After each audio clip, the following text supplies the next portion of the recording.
Assalamualaikum warahmatullahi wabarakatuh. Saya akan menjelaskan yang pertama, yaitu tentang nun wiqayah atau bisa disebut juga dengan nun wasol. Nun wasol atau nun wiqayah adalah nun kecil yang terdapat di bawah wasol, hamzah wasol. Nun ini disebut juga dengan nun wiqayah, yaitu nun yang dibaca dengan harkat kasroh jika menemukan huruf yang berharkat tanwin bertemu dengan hamzah wasol. Tanda baca nun wiqayah dalam mushaf standar Indonesia berbeda dengan mushaf Madinah. Mushaf standar Indonesia memberikan tanda nun kecil di bawah dan tanwin berubah menjadi harkat biasa. Sedangkan mushaf Madinah tidak memberikan nun kecil dan tidak merubah tanwin. Cara membaca nun wiqayah atau nun wasol adalah dengan mengganti bunyi tanwin menjadi harkat biasa, lalu setelahnya ditambah huruf nun berharkat kasroh, misalnya fathatain berubah menjadi harkat patah, lalu domatain berubah menjadi harkat domah, dan kasrotain berubah menjadi harkat kasroh.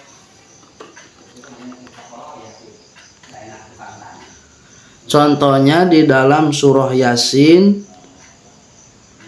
ayat ke-79. Bismillahirrahmanirrahim. Qul yuhyihallazi ansha'aha awwala marrah wa huwa bikulli khalqin alimun alladzi ja'ala lakum minasy syajaril akhdari naran fa idza antum minhu tuqidun. Lalu yang kedua, saya akan menjelaskan tentang ayat sajdah. Ayat sajdah itu di dalam Al-Quran ada 15 ayat, yang mana apabila kita mendengar ayat tersebut baik ketika sholat ataupun di luar sholat, maka kita sunat untuk melaksanakan sujud tilawah, yang bacaannya ataupun yang tata caranya kalau di dalam sholat langsung melaksanakan sujud tersebut dengan membaca sajada wajhiya lilladzi khalaqahu wa syaqqa sam'ahu wa basarahu bihaulihi wa quwwatihi fatabarakallahu ahsanul khaliqin. Berapa kali sujud tilawahnya? Yaitu 2 kali. Contohnya surah Al-A'raf ayat 206 yang berbunyi walahu yasjudun. Langsung kita sujud sebanyak 2 kali dengan membacakan doa yang tadi dibacakan. Selanjutnya tentang sipir mustatil. Sipir mustatil adalah tanda bulatan berbentuk lonjong yang terletak di atas sabah alifah atau 7 alif. Fungsi dibaca pendek ketika wasol atau dibacanya lanjut, dan dibaca panjang ketika wakof atau berhenti. Contohnya di dalam surah Al-Kahfi ayat 38. Kalau dibaca panjang, kalau dibaca wasol yaitu berarti pendek, tapi kalau dibaca wakof berarti panjang. Contohnya bismillahirrahmanirrahim. Lakinnahu wallahu rabbi wa la usyriku bi rabbi ahada. Itu lapad na-nya dibaca pendek karena ada sipir mustatil ketika dibaca wasol dan panjang ketika wakof. Contohnya gimana? Lakinna huwallahu rabbi wa la usyriku bi rabbi ahada. Untuk yang selanjutnya terkait sifir mustadir adalah bulatan yang sempurna yang terletak di atas alif. Dibaca pendek ketika wasol dan dibaca sukun ketika waqaf. Contohnya di dalam surah Al-Hud ayat 68 kata samuda. Bismillahirrahmanirrahim. Ka'an lam yaghnau fiha ala inna samuda. Itu untuk dibaca waqaf. Ka'an la yaghnau fiha ala inna samuda kafaru rabbahum ala bu'dan li samud. Itu untuk bacaan yang diwasal. Untuk yang selanjutnya saya akan membacakan ataupun menjelaskan terkait waqaf dan juga ibtida. Apa yang dimaksud dengan waqaf?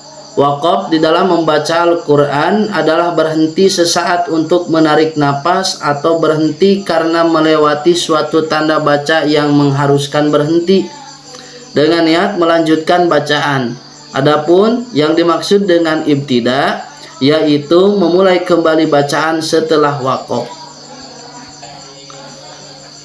Tanda waqaf di dalam Al-Quran itu ada banyak sekali, namun pada kesempatan kali ini berhubung waktu yang diberikan cukup singkat, saya akan menjelaskan satu saja, yaitu tanda waqaf dengan shod lam ya, merupakan singkatan dari al-waslu aula, yang bermakna wasol itu lebih utama atau meneruskan bacaan itu lebih utama. Maka daripada itu meneruskan bacaan tanpa mewaqafkan adalah lebih baik. Contohnya di dalam surah Al-Anbiya ayat 17. Bismillahirrahmanirrahim.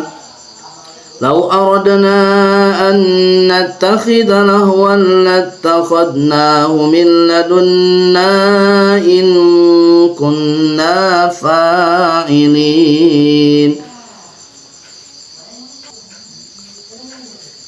Terkait ibtida itu adalah mengawali bacaan setelah waqaf.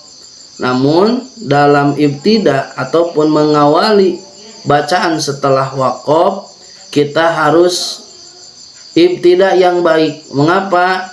Karena ada ibtida ataupun mengawali yang tidak baik. Apa yang tidak baik itu?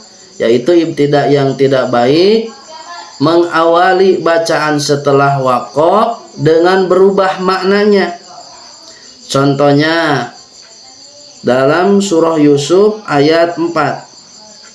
Bismillahirrahmanirrahim. Idh qala Yusuf li abihi ya abati inni ra'aitu ahada asyara kawkaban wasyamsa wal qamara ra'aituhum li sajidin.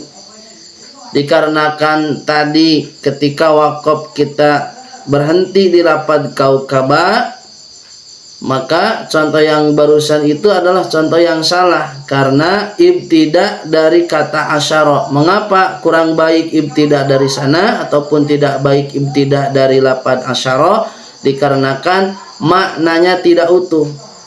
Maka kalau mau utuh, kita ibtida itu minimal dari lafaz ahada asyara. Karena ahada asyara itu 11. Kalau kita ibtidanya dari lafaz asyara, asyara itu dari asyrotun. Asyrotun itu maknanya adalah 10. Jadi berbeda makna ketika ibtida itu ataupun merubah makna ketika ibtida itu tidak baik ataupun kurang bagus. Mungkin penjelasan dicukupkan sampai sekarang. Apabila ada kesalahan, mohon koreksinya kepada Bapak dosen. Assalamualaikum warahmatullahi wabarakatuh.